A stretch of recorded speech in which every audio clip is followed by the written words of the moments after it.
Hey, what's up guys, it's your boy Lando. I'm back and I haven't posted in a while, so here's a video.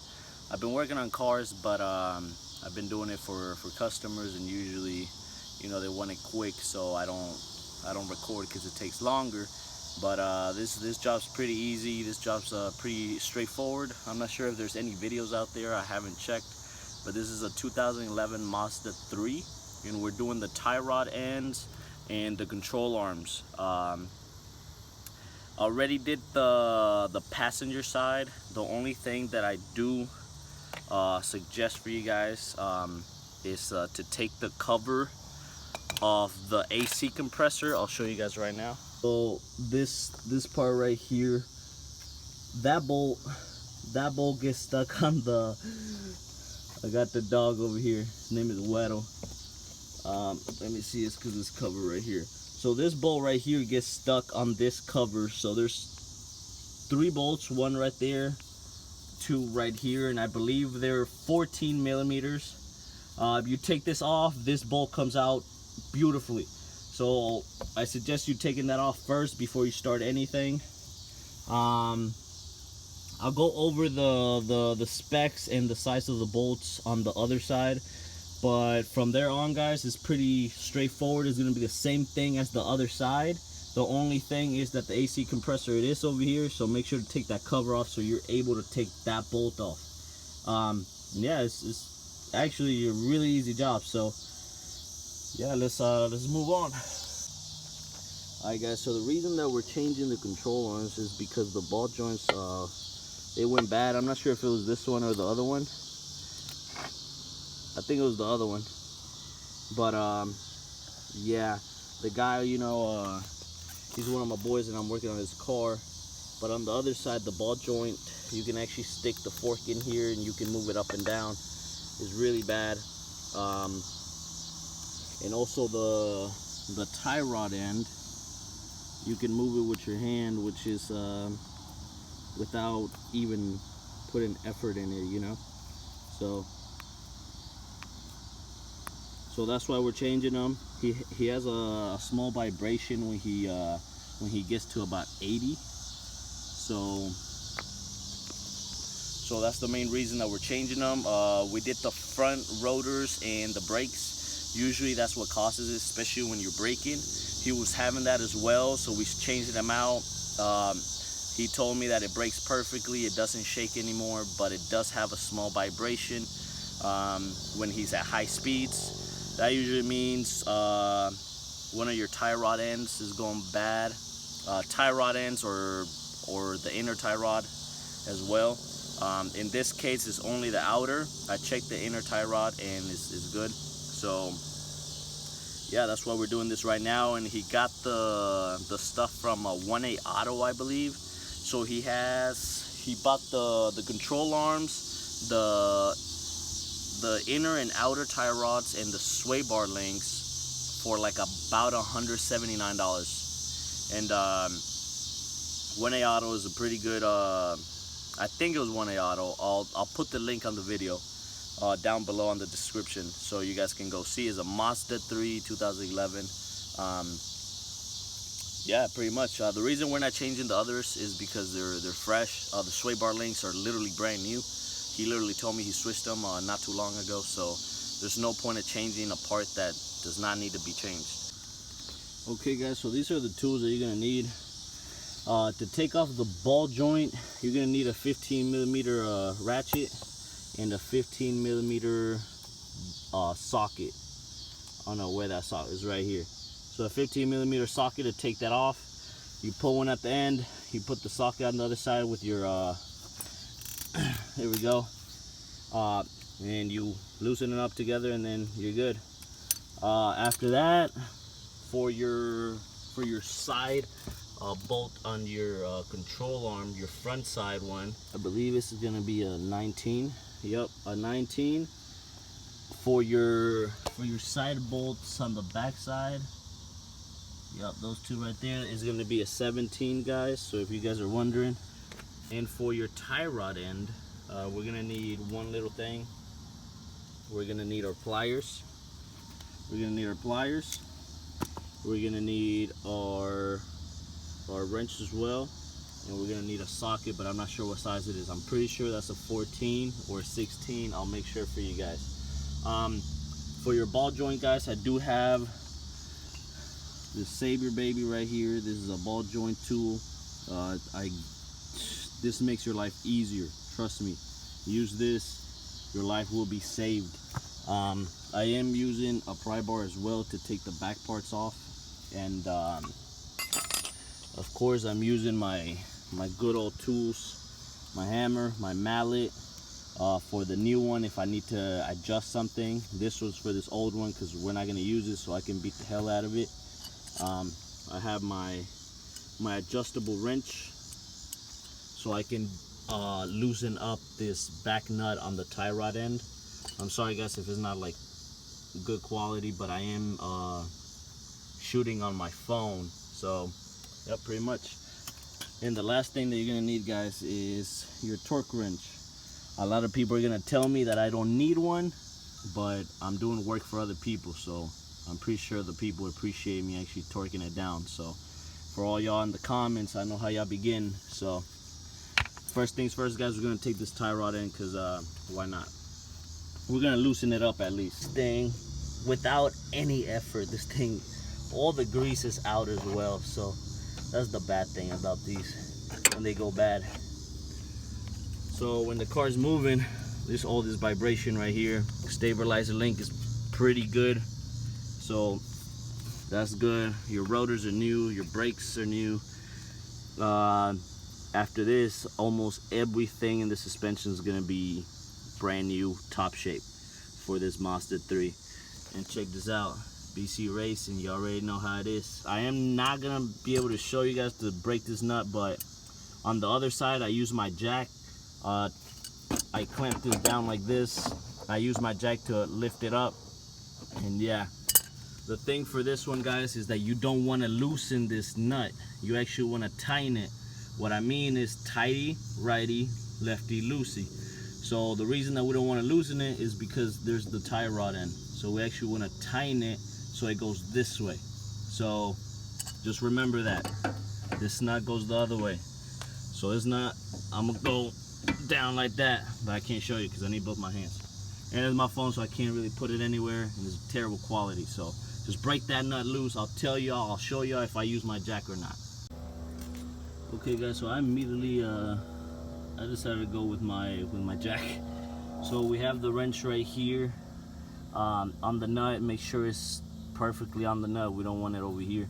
We're gonna start jacking it up to loosen that nut up. Slowly though, you know.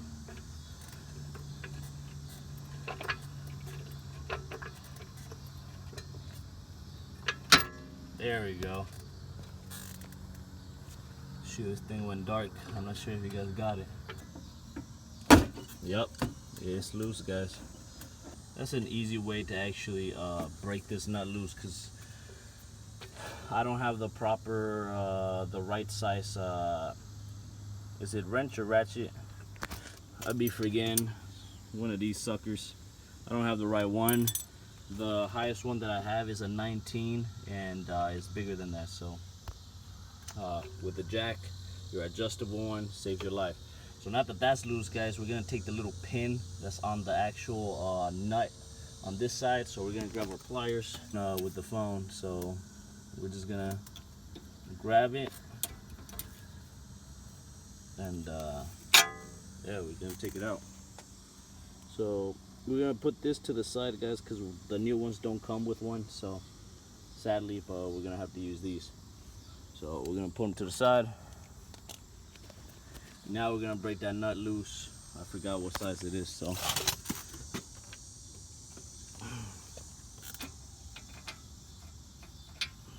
pretty sure it's a 14.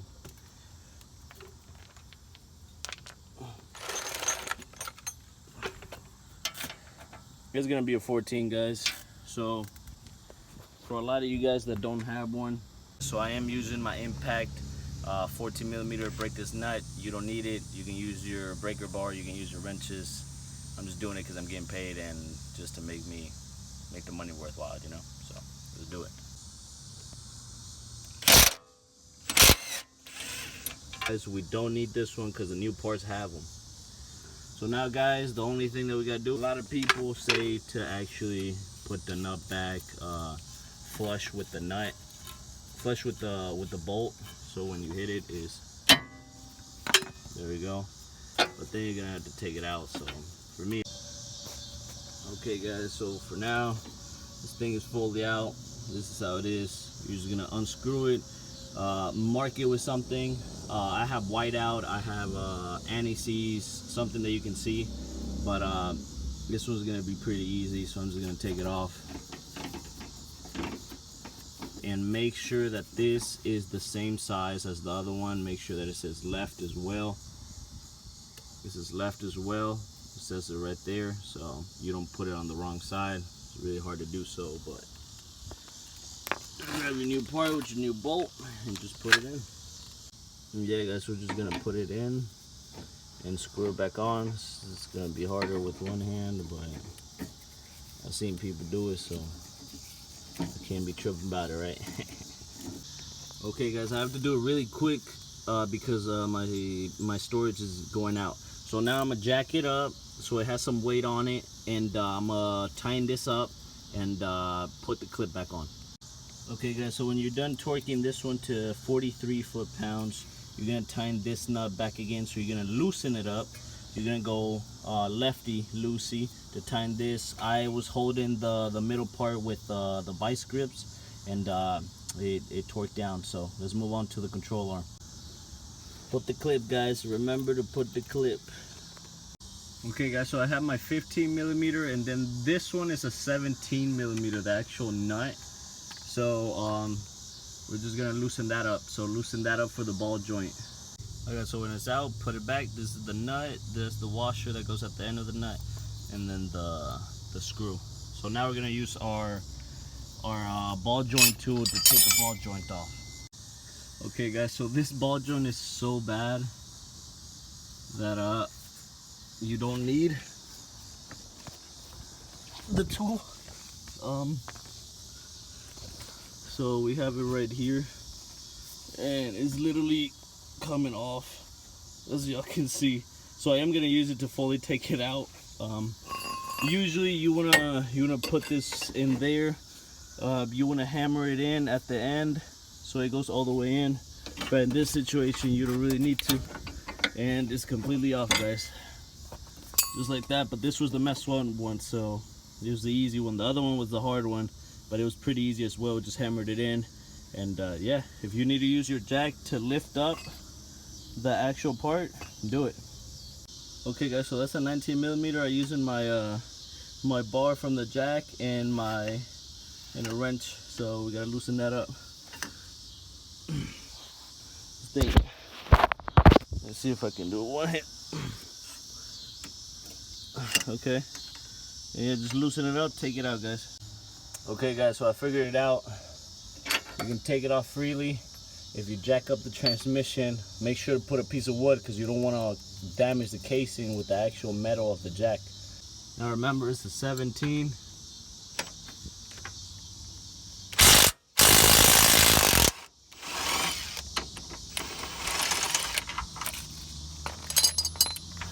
And the other one.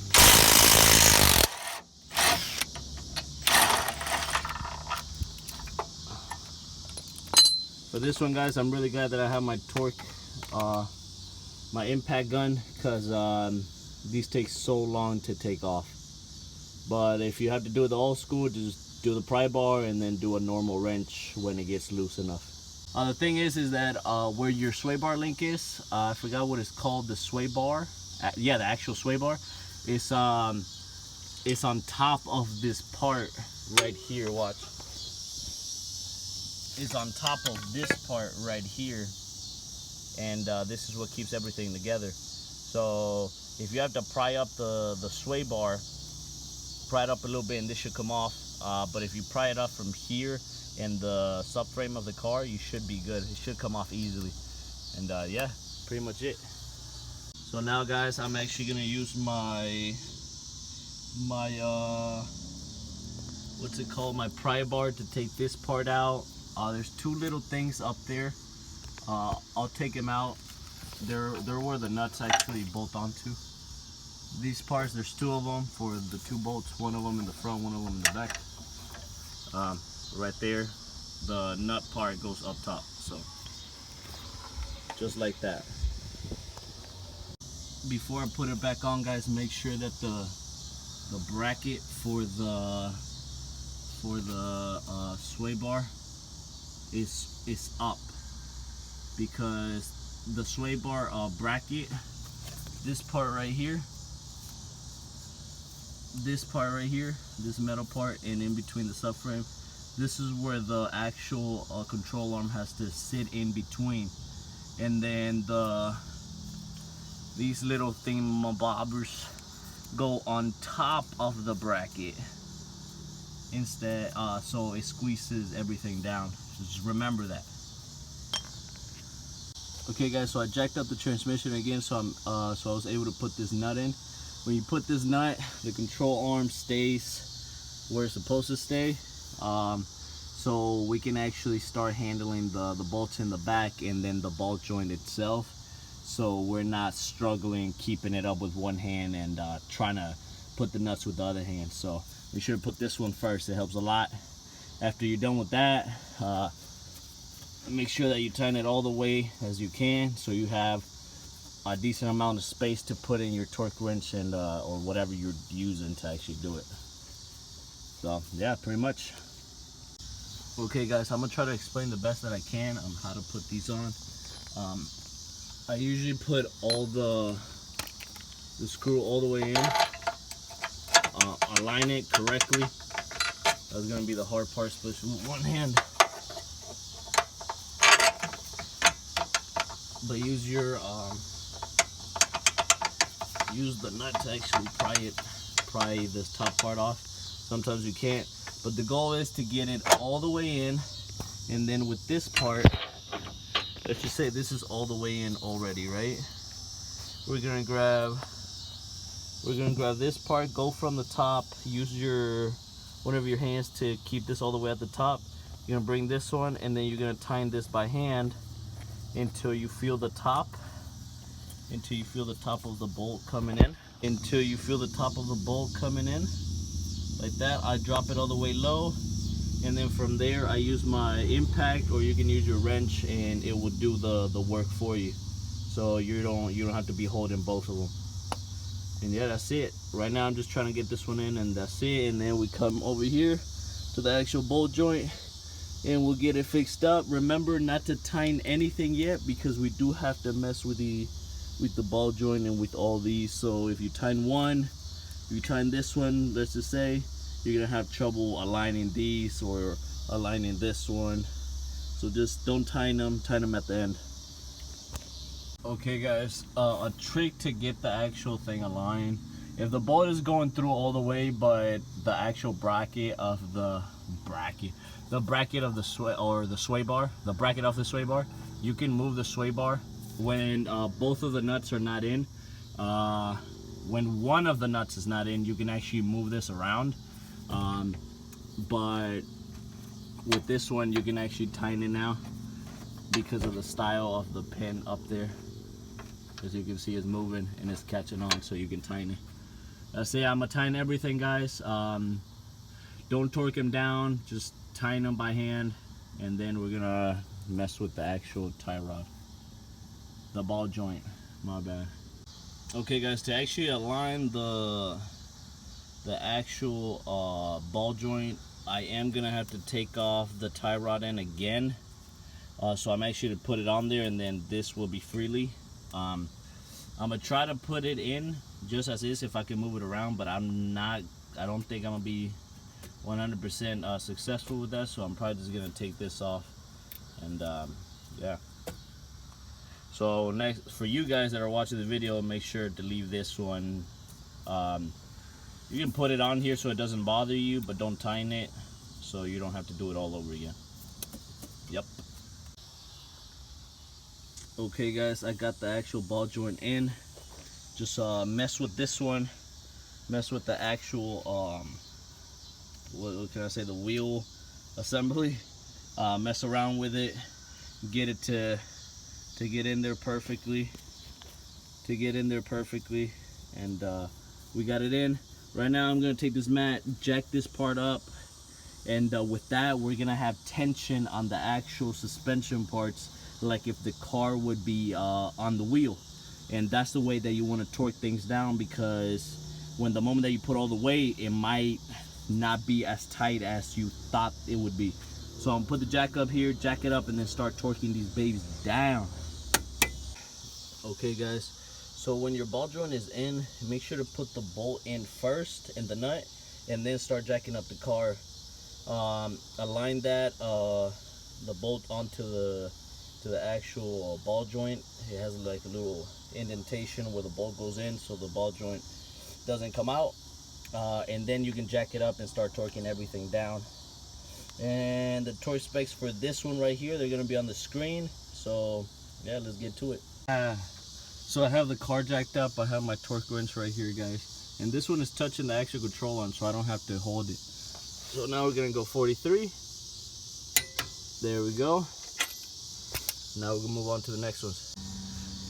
The two bottom ones, guys, they're gonna be 120 foot-pounds, and the last one, the side one, is gonna be 110.